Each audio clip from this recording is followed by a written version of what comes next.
Hi friends, ఎలా ఉన్నారు? మేము చాలా బాగున్నాం. మీరు బాగున్నారా? Welcome to my channel. ఈరోజు మన ఛానల్లో రెసిపీ బీరకాయ పప్పు అండి. అదేనండి, మామూలు బీర కాదు, ఇది నేతి బీర. మనం పచ్చడి చేసుకునే బీర ఉంటుంది కదా, అదే ఆ బీరతోనే చేస్తున్నాను పప్పు. చాలా కమ్మగా ఉంటుంది. ముందుగా ఒక గ్లాస్ కందిపప్పు తీసుకొని శుభ్రం కడిగి ఒక గ్లాస్ వాటర్ పోసుకొని పక్కన పెట్టుకోవాలి.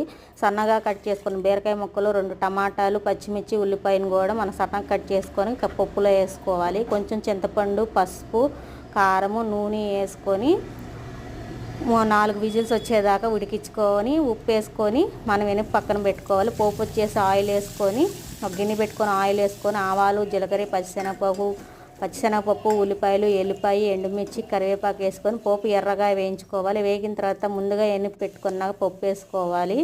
ఒకసారి దీన్ని పప్పులో బాగా కలుపుకోవాలి. అంతే ఫ్రెండ్స్, రెడీ అయిపోయింది నేతి బీరకాయ పప్పు. చాలా బాగుంటుంది. వేడి వేడి అన్నం ఈ పప్పు వేసుకొని వడియాలు వేసుకొని చాలా బాగుంటుంది.